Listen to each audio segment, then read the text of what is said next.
right, welcome to what we believe to be episode 7 of the 602 Row Show. This is covering week 4 recap, week 5 preview for Michelle's season of The Bachelorette. Really, a week that showed a little bit of a different side. Here are our week 4 picks. Megan, in an effort to not duplicate my picks in order not to tie, Mhm. um, really it's the Hi. tied. So we had the big dates. We had the villain. The pivot point really came down to where we were gonna go.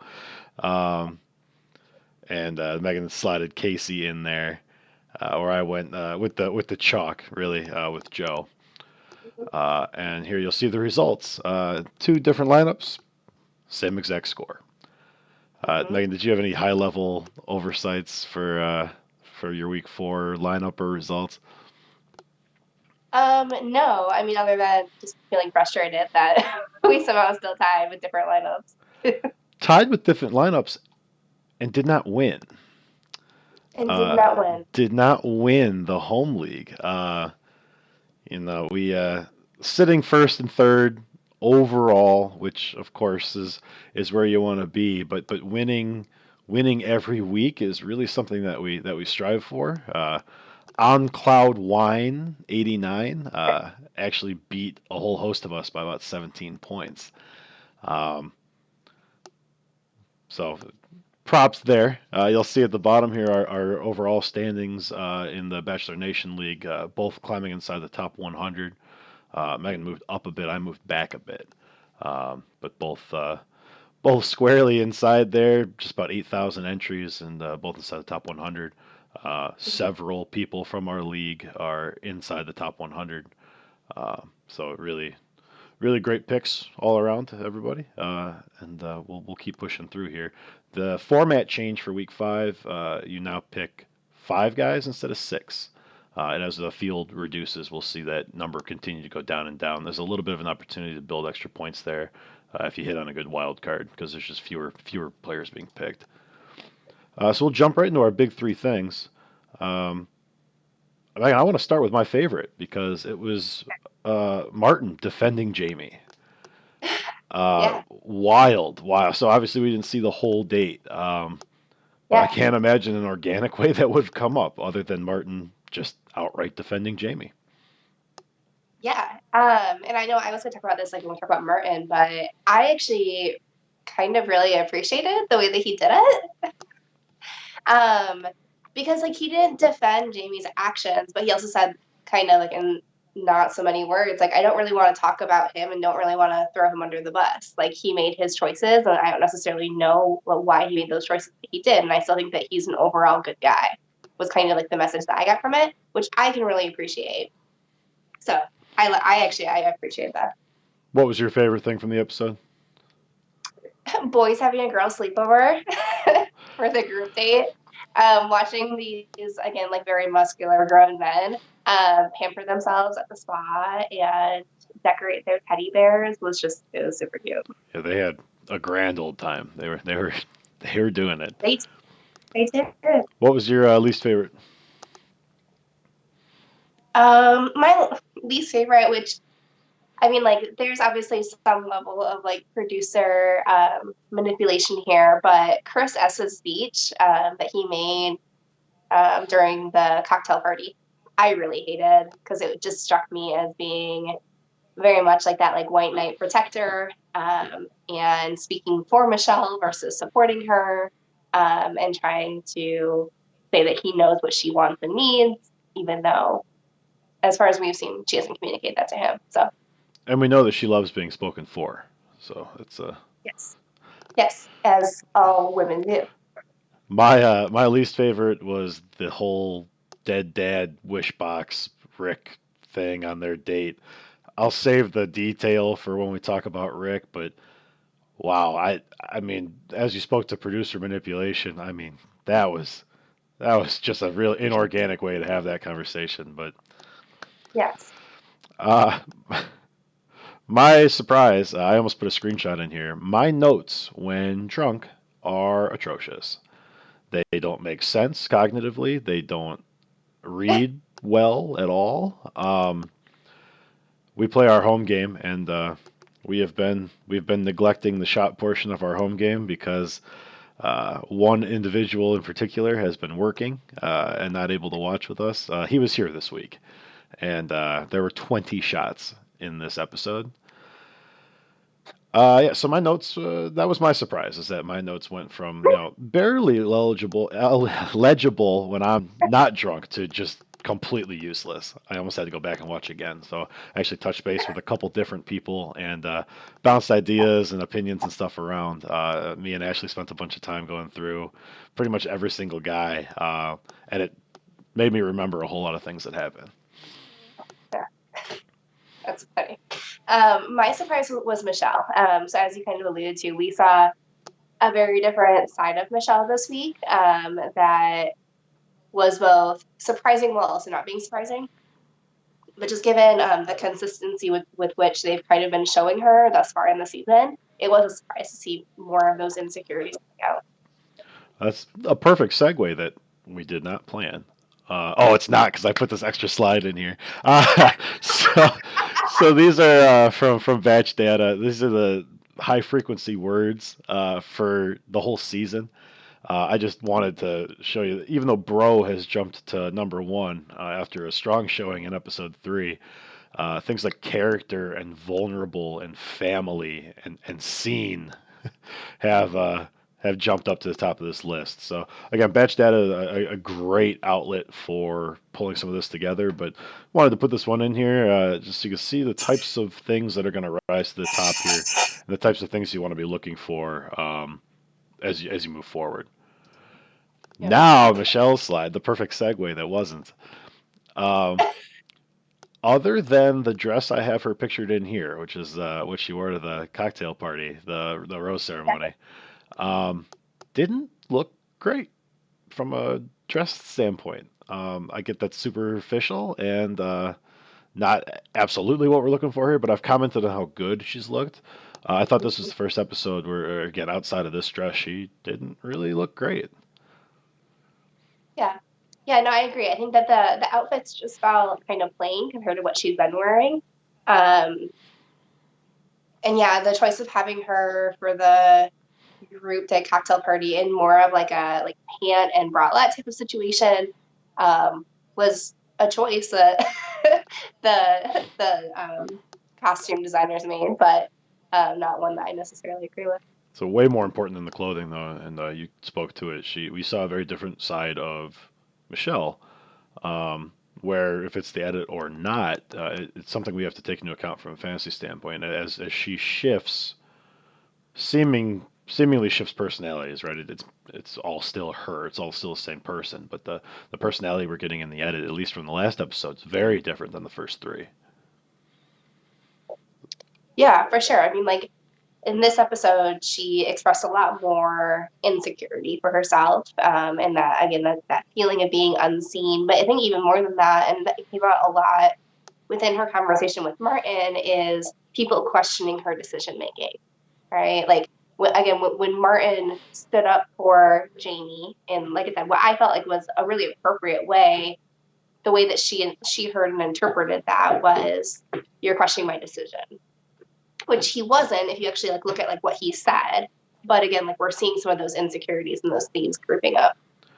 Ashley said in my conversation with her that this is the beginning of the time where they're going to show us her damage, Mm-hmm. and it's going to, our past experiences inform what we look for moving forward. And so that's really, I think, where this is going to start to go here. We're gonna highlight that for a little bit. Going to change venues to Minnesota. We're going to let her be with her friends and family in her native environment, and I think we're going to get the conversations about the boyfriend who left her and the relationship she wanted to be in and couldn't, and those types of things. One other thing I had to say about Michelle is that her handwriting is immaculate. Wonderful, absolutely wonderful. I guess she's a teacher, but like, She's a teacher. yeah, She's a teacher. I didn't realize that was a thing. I don't know. I could be a teacher. I have horrible handwriting. All right. Our eliminations this week, not really a surprise, other than Chris G versus Chris S. That was a little bit of a surprise there, but we had Chris G, Romeo, and Will all get sent home this episode. Really had seen their screen time kind of taper off. Just was coming sooner or later, and it hit in this episode. Did you have anything in particular on these guys? Uh, I had that Chris G pulled out his Canadian accent when he said "a boot." I had that Leroy's faces were just really great as Chris S was talking. And then I had nothing on Romeo and Will. So. I only had one thing on any of these guys, and it was my favorite line from the episode. And it was in a interview with Romeo, and he goes, "Chris S," and the S stands for snake. All right, Romeo, thank you. But that's all I had on them. Jump straight to Brandon here. Kind of thin episode for him, but did you have anything in particular? I mean, because we've been tracking it on here, he got the first rose out in the rose ceremony. And I don't know, like for him, and again, like I think that it has to partly be the editing, but so far we've seen very limited to no substance for him. Like it's very much just been like that, like cutesy. They enjoy making out, and we haven't really heard much about who he is as a person. And so I think again, when paired with who Michelle is and kind of what we've been predicting like this season will be about, it is interesting because so far he has checked none of those boxes. Well, I'll jump right onto the no substance thing. They threw all you girls a bone by putting this boy in those gray sweatpants. That's all I've got. That's all I've got for Brandon from this whole episode. Is he had the best sleepover outfit. I also want to know who chose the sleepover outfit. Probably Caitlin. Oh, Casey. Do you have anything on Casey? um, just again, like we're continuing to see him kind of be like this narrator presence, and again, like insert himself into the drama, in just interesting ways that I don't know if we've seen a character do before. I think Casey is going to have an extended run on Bachelor in Paradise. If they do another one, he's like that mysterious old man kind of thing that these young girls go crazy for, kind of like the grocery store Joe garbage. But yeah, I feel like he's got a long run if they do another season. Yeah. Chris S. Um, the fact that they put him in tidy whities just like cracked me up. He was so upset about it. Um, yeah, I wrote down a bunch of his quotes that really irked me. But in general, I mean, like again, so thinking about what we still have left to see in the season, presumably at some point we're going to get a 2-on-1 because we do every season. Though at this point, like I don't know, like I truly don't know who it's going to be, and I'm interested to see who that 2-on-1 is on because typically it's like two people who are fighting, right? Um, and so at this point in my mind, Chris S has potential for being on that 2-on-1 if we get it because of the drama that he kind of stirred up this week with Nate. I am actually of the opinion now that we do not get a 2-on-1. If you've watched the trailer, I think this week is the impromptu 2-on-1. And I Mm. think the resolution of that conflict will mean that there won't be another one. Um, unless we get another villain. I don't think it's going to be Chris S. Seeing what we've seen now. But I Yeah. was with you until this last preview drop. There's almost always a 2-on-1 because there's always artificial drama. I think this week we see a 2-on-1 and it negates the necessity for another one.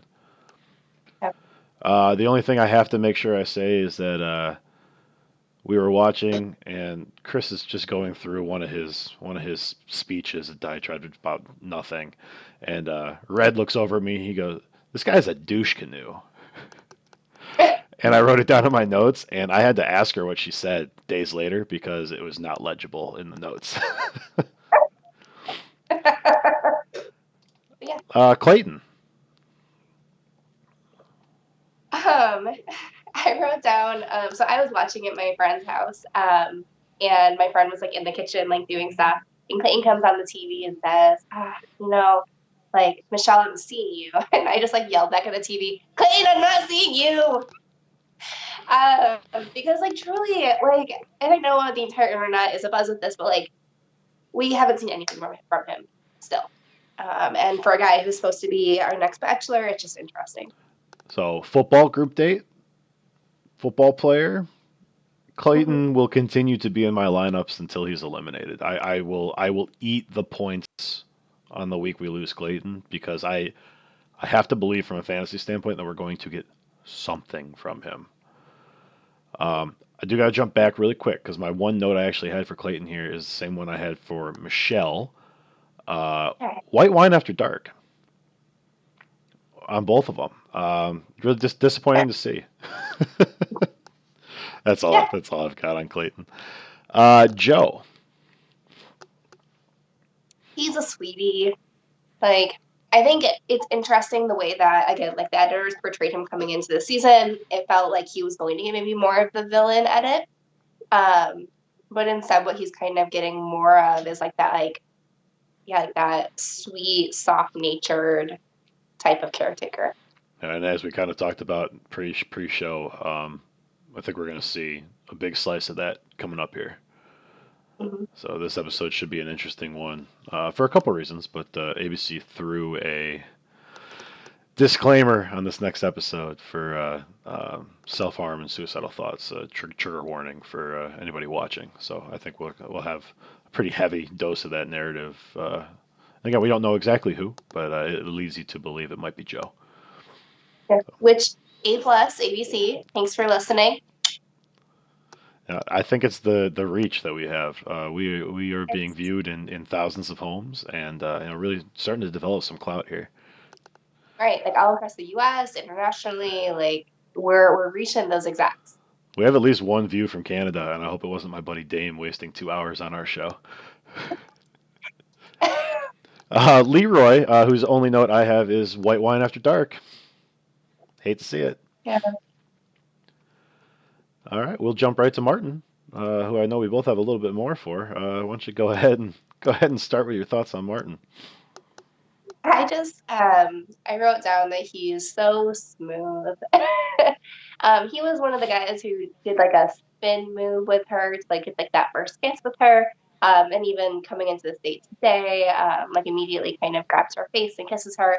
Um, and so we're seeing that like him making those attempts at that physical interaction. Um, and like I said, I actually really like the way that he stood up for Jamie. I thought that was super respectful. One thing I'll call out is we really need to be cognizant of the edit we're being shown. When they got out of the cars, they had the most awkward timed kiss because like, oh, we've just been doing something essentially apart, and I was like, oh, big Mm-hmm. romantic kiss. But then you see in the post-show credits that they were like riding in the back of the same car and they were doing more things together that didn't make the edit of the show. So just be cognizant of what you're being shown because from a fantasy standpoint, it matters. We don't know how many times they kissed. All we know is how many times they were shown being kissed. And that's all that matters for fantasy. But those Mm-hmm. other things are the types of things that inform the guys that move on. It's the relationship building that we're not given. We Right. don't know why she picked Chris S at the end of the last show. Maybe the producers told her to, or maybe there's 20 hours of footage of her and Chris S getting along great. We don't know. Yeah. So anytime you can glean a little bit more of that information, it's gonna be good. I've always said I want a season pass. I want 24/7 footage I could access. I want like I'll pay extra for like Martin Cam. Like I just want to see like what's Martin doing with the 6 days a week he's not on this one date we see 8 minutes of. Yeah. So Nate. Well, so going back to Oh, Barton go really ahead. fast, just because like he's where it kind of came up for me, is I do wonder. I mean, like again, like we kind of talked about this being. I mean, it's a contest, right? It's a competition, right? Like you're trying to win the Bachelor or Bachelorette's heart, and make them fall in love with you. And like the idea is that you win. Like yeah, like you're winning love, but like you're also like you're winning. Um, and I think that there is some strategy because I think as Martin was talking, was the first time it really clicked for me of this strategy of portraying vulnerability as a struggle or something that you struggle with. and that if you are someone who is openly just like you've got vulnerability down and like you come in and you're instantly vulnerable, I think that there is a different feeling that goes along with that versus saying I'm really bad at being vulnerable and then being vulnerable. And that's kind of what we're seeing more of, I think, with the guys this season is people saying I'm not good at being vulnerable, but then seemingly very easily being vulnerable, and that has an impact. I think the line was, "We're both on the same journey." Mm-hmm. Which, Yeah. relationship building. One other thing I got to call out, I just remembered. They had to do some sleuthing after it was brought up, but Ashley had said that this is the same shitty metal hot tub that they use over and over and over, and it is. It absolutely is. So I think they've Yeah. got it in the. They put it away one year in the front of the prop garage, and it's the first thing out. And they're like, oh yeah, we could do a hot tub date on a speedway. Why not? Yep. I returned to they hate the hot tub. All right, Nate. I'm gonna let you kind of go on Nate because all I have is he's the internet favorite. I don't really get it. I need to see more. I was in the way he was treating her. I was in on it, and then I'm not sure he's genuine. I kind of get a full of shit vibe off of Nate. So I'll abstain from any more because I don't have anything positive to say about him. Yeah. Although from a fantasy standpoint, you have to have him. He was embroiled in drama and still scored I think 41 points last week. So you gotta have him. Yeah. I don't know. Like he. So again, like up until this point, right in the season, Michelle has come across as like a very strong, confident, like very poised woman. And then we saw a different edit on her this week where she's showing a little bit more of those insecurities. And Nate is kind of the same way, right? Like up until this point, we've seen a very confident, understated man who is just able to go in and do what he needs to do and get out and not become attached with the drama. And for whatever reason, this week, both of them shifted, right? Where Nate kind of took a bit more of a backseat. And I think the edit that he got was him being a lot more cocky, which isn't attractive at all. Is him kind of appearing more immature and cocky. But yeah, I mean, I'll be interested to see what happens next week and how he rebounds from this week, especially given some of the conversations that he's had with Michelle. Yeah, there's a real thin line between cockiness and confidence. But Nate with the one-on-one date coming up here, and in some of the preview footage, which he meets her best friends. Um, so again, knowing what we know, he'll come out of it fine. But it'll be interesting to see the character they developed last week developing through this high pressure situation he's going to be presented with. So it should be good for some points if he can drop some catchphrases in there. Olu, who ABC edited his group date rows out of footage that they showed us in the preview, which is both dastardly and unacceptable. Um, we missed on Olu. Uh, Essentially, Yeah, all the footage he had left was in this episode. A lot of what we had seen of the closeness with him and Michelle was all in this episode. So yeah, they hid it from us. they did. And again, like going back to your very serious comment about us having a wide reach, I do wonder how much this is ABC trying to really make it tough for us fantasy players. Because yeah, I mean, like up until not only did they hide the rows, but there were also, I mean, like, there were no previews that involved Olu. Like it was all centered on other people, and so there was no way of knowing unless you just kind of took a gamble on him. And some people did. Again, the person who won our home league this week had Olu. A lot of Yeah. the top of the leaderboard did not have Olu, and that's why you Mhm. kind of see the shift around in rankings that we had. Not a lot of people had him, but if you did, Yeah. he scored a ton of points from a really really cheap position. Uh, Yeah. so would have been And great. yeah, and I almost threw him in, um, but didn't have good reason to. And so I didn't, especially because my last minute changes have really been shooting me in the foot. But Maybe next time. yeah, yeah. I also have written down just that, and Michelle commented on this, but again, I think it's from a different level. I think it's so important to have those moments where we're seeing like strong, particularly like Black men crying and breaking down and talking about these really vulnerable things. And so I appreciated that moment that they had. Rick, who had one of the one-on-ones. Again, I alluded to the dead dad wish box thing. Mm-hmm. So blatantly a producer plant, so Yes. uncomfortable as a conduit to a really meaningful conversation that they had. Yeah. Um, if you have anything on that, I think I'll pause there. If you have anything on the beginning of that dad story. I don't think so. Yeah, I just, I really dislike that meddling. His horrible eyes open kisser, which He's also just like someone who doesn't emote. Like when he got the card that said that he was going on the one-on-one, he says, "I'm very excited." So it's like a completely flat face. And I was like, "Are you?" Because I don't see it. well, I mean, I think we're starting to see some of why he might be like that. He The story about his dad was wild.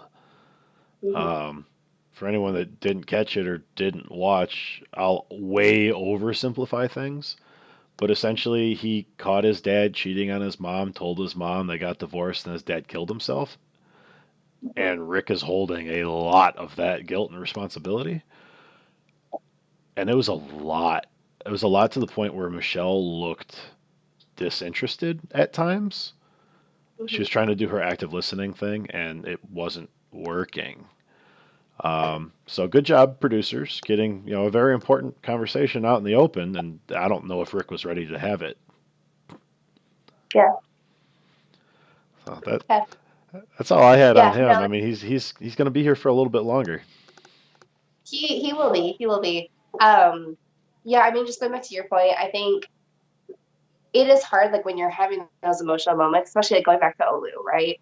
When when the person who's talking about that vulnerable piece or vulnerable story isn't reacting to it themselves. Like it's just really hard for that back and forth and for that connection. Yeah. So we'll see more there. But yeah, that was a lot. It was a lot of date, especially after like such a lighthearted beginning of the episode. Rodney. The only note I had on Rodney this week is that they have a secret handshake, and that means a lot. That means a lot. Yeah. So not a whole lot of screen time this week. Not a whole lot of development for him, but I did see that after she felt unseen on her group date, Rodney went over with the secret handshake, and that's that's that relationship building. We haven't seen them practice it, we haven't seen them do it, but they did it and they did it well, which means they've done it more than once. Yeah. Yeah. That is all the guys for this week. Yeah. Did you have anything else before we get into the fantasy recap here? I don't think so. Okay, season long up on your screen here. Myra and myself in our proper place. We're looking at the lineups. I don't think we will relinquish first place unless we were dead wrong about something Final Four. Um, I put up 530 this week. Megan put up 425. We'll see the breakdown here in a minute. But there's the top 10. You'll see people that have already lost a ton of people already starting to move back. I think three of the teams in the top 10 have already lost two guys, and two teams in the top 10 have lost one. And then it's all just if we're right about where it plays out. But we'll see where that ends up. Here's the season long picks for Megan and myself for week 3. 1607 overall for me, 1467 for Megan. And you'll see it. The lineups are what they are. But taking the goose egg for Peter uh, is gonna hurt, especially when Rick puts up 105. So that's a 105 point spread there. But no, we've talked that to death. So I'll try not to beat Megan up too much about it. But we'll keep an eye on this. But that overall leaderboard, you'll start seeing the movement in there as people get eliminated. So that'll be the really big one to keep an eye on. Week 5 pricing, again, we've shifted to 5 guys now. You pick 5 instead of 6. Um, so you got Nate and Rick at 26 points, Rodney at 21, Joe, Olu, Casey at 19, Martin at 18, Brandon and Chris S at 17, Clayton at 16, and Leroy at 12. So Rose price scales up a little bit. Again, down to five guys per. So it starts becoming just a little bit more nuanced in how and why you're picking. Very important again to have your one-on-one dates. Very important again to pick guys that move on. However, there are some situations where it might be more valuable to do something a little different. So jump into our picks here. Megan, I'm going to let you talk about Chris, since that was what I was just alluding to. Yeah, so I threw Chris S as my lineup. And I think for me, I mean, you guys know this at this point, that I love the drama. I live for it. And from the preview that we got, it does look like Nate's date gets interrupted, and presumably that's by Chris S. And I know you kind of alluded to earlier, like that is potentially our 2-on-1 for this date. And so just with that added screen time, even if he does go home this week, I, as of right now, want to have. Yeah, I struggled with it. I went all chalk. You can see my picks on the screen here. Megan and I both have Brandon, Clayton, Nate, and Joe. Joe and Nate getting the one-on-one dates, we believe. Brandon being chalky, but usually a pretty safe pick. And we see a lot of footage of him in the trailer. I believe it's also his birthday, so he's going to get an additional screen time here. Clayton, I continue to slot because I don't want to miss the Clayton Mhm. points. You can probably criticize both of us for having him in the roster when he's shown absolutely nothing. Um, and then I went chalk. We have Rodney in our top 4, so I know he moves on. I know he's going to get more screen time, so I put Rodney in. I struggled with the Chris S thing for a while because he is going to get a ton of screen time. I was looking at the scoring system, um, and there's going to be points there. There's going to be a ton of points. He's going to lose points for interrupting a date, we think, and I think he goes home. So that's -9, and that's ultimately why I couldn't get him into my lineup over someone like Rodney, who I know is good for 15 to 20. But the upside with Chris is absolutely there. Um, I can pretty confidently say I'm not going to change my lineup unless something crazy drops. But the footage I'd expect to see is like a late preview would be stuff surrounding Brandon. So I think this is probably it for me, and this is a potential spot where you're going to pick up points. I mean, fingers crossed. We'll see. Uh, I mean, my gambling has to pay off one of these weeks. I say it would have been nice to have Olu, but if you can catch lightning in a bottle with Chris here, you'll make up some points, some position. That's all we have for this week. So again, this is going into week 5. 5-man teams now for the Rose League, and season long starting to kind of shake out here as we are now down almost a single digit guys, and should be getting close to the top 8 after this week. So happy picking. Enjoy week 5, a drama filled week 5 of Bachelorette, and we will catch you guys next week. And like and subscribe. Like and subscribe.